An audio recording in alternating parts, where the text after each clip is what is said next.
Assalamualaikum warahmatullahi wabarakatuh.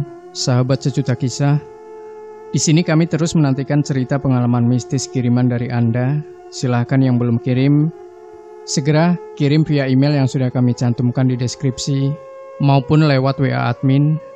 Dan yang malas ngetik, boleh menggunakan voice note. Untuk durasinya bebas ya, suka-suka yang bikin cerita.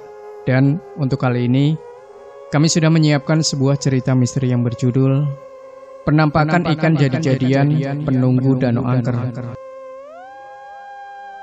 Riak air berwarna hijau yang menggenang pada danau yang berada di kaki formasi pegunungan Bale Endah, Bandung Selatan ini sepintas mungkin sangat terlihat hening dan bersahabat dengan para pemancing yang biasa berkeliling di tepinya.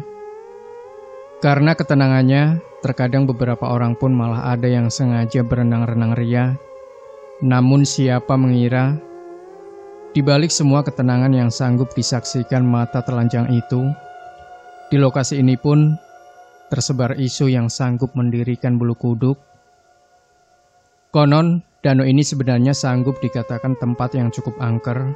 Beberapa orang telah menjadi korban keangkeran itu.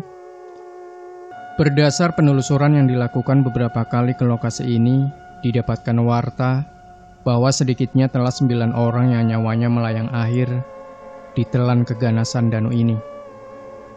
Kematian para korban berlangsung dengan bermacam-macam lantaran dan musababnya. Ada yang karam lantaran sengaja berenang, terpeleset ketika memancing, atau ketika sejumlah penduduk setempat tengah memanfaatkan kejernihan air situ ini untuk mencuci pakaian. Namun, mereka yang menjadi korban di sini kesemuanya umumnya yakni orang-orang luar, bukan penduduk kampung sini.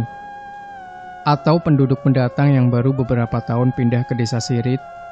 Cetus Maat 37 tahun, seorang penduduk asli yang berhasil ditemui ketika ia tengah asik mencari ikan dan udang di tepian danau. Dari penuturan panjang lebar, pria berbadan kecil yang mengaku hampir seluruh harinya selalu ia habiskan dengan menyusuri tepian situ Sipatahunan guna mendapatkan ikan dan udang yang hasilnya biasa ia jual guna memenuhi keperluan rumah tangganya. Hanya didapatkan bukti serta warta yang berkenaan dengan keanehan-keanehan yang sering terjadi di tempat ini. Dituturkan sebaiknya orang-orang yang tiba ke danau ini, baik itu untuk sekedar bermain berenang ataupun memancing, sebaiknya selalu berhati-hati dan jangan sesekali berlaku sombong, lantaran bagaimanapun di tempat ini keadaannya sanggup berubah angker. Beberapa bukti mereka yang karam dan menjadi korban berawal dari perilaku yang sombong dan tidak hati-hati. Seorang pemancing yang menjadi korban di sini misalnya, kejadiannya terjadi beberapa ketika tatkala ia entah dengan rasa kesal atau sombong, dari mulutnya keluar ucapan bahwa di lokasi ini ternyata sama sekali tidak ada ikannya. Dan entah dari mana datangnya, tiba-tiba di hadapannya muncul seekor ikan yang sangat besar, hingga ia pun kaget dibuatnya. Jelas Maat. Korban-korban karam lainnya yang terjadi di danau ini, terjadi tatkala tiba seorang cowok dengan beraninya berenang-renang, dengan cara meloncat-loncat dari pilar jembatan pemantau. Keadaan air yang dahulunya sempat dimanfaatkan untuk irigasi, pengaturan suplai air ke tempat pesawahan, wilayah sekitar danau. Si cowok karam hanya sesaat sesudah dirinya mencebur dengan cara terjun dari ketinggian pilar itu. Mayatnya baru sanggup diangkat sesudah memohon sambangan penerawangan pada seorang arif di kampung setempat. Ini baru sanggup diketemukan menjelang sore hari setelah 2 hari insiden itu. Konon berdasarkan penerawangan orang arif itu, si korban mati lantaran diambil penunggu tempat itu.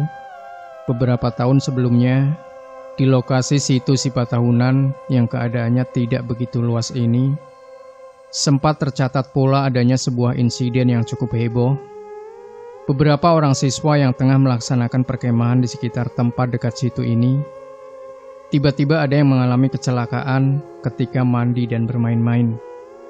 Mereka nyaris tenggelam, namun untungnya masih sanggup terselamatkan.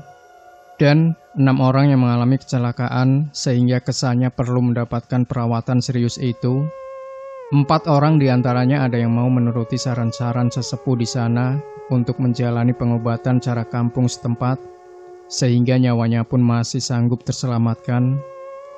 Sementara 2 orang lainnya yang lantaran keangkuhan orang tuanya yang tidak mempercayai saran sesepuh di sana, anak-anaknya kemudian malah dibawa ke rumah sakit.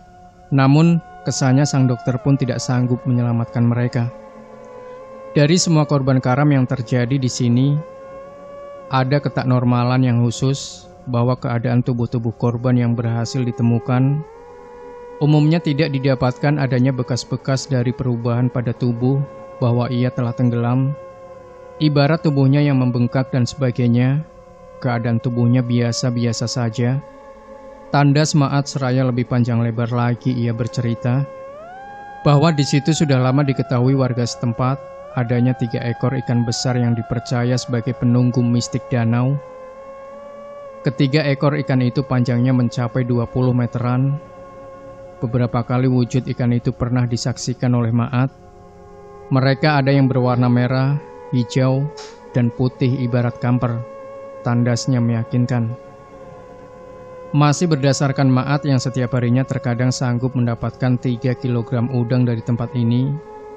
Dulu pada sekitaran tahun 1985, selama 1 bulan penuh, seekor ikan besar jadi-jadian itu dengan faktual sanggup dilihat dan disaksikan oleh seluruh penduduk kampung setempat, lantaran dengan jelasnya tubuh ikan tersebut terlihat berenang-renang di permukaan. Peristiwa sangat langka ini pun sempat menyebar dan menjadi tontonan menarik penduduk dari luar kampung. Mereka malah ada yang sengaja memotretnya, kemudian menambahkan dongeng. Aki Ohon 70 tahun lebih khusus menegaskan bahwa memang di situs Sipa tahunan ini ada penunggu gaibnya berupa ikan-ikan bertubuh sangat besar yang sewaktu-waktu sanggup mewujud. Besarnya sanggup segede pintu, terutama ikan itu sanggup terlihat manakala terjadi hujan pada siang hari. Cetusnya mengakhiri obrolan kami. Demikian sahabat Sejuta Kisah. Jangan lupa berikan komentar Anda, like, share video ini, subscribe channel Sejuta Kisah, dan kembali nantikan cerita-cerita misteri terbaru dari kami. Wassalamualaikum warahmatullahi wabarakatuh.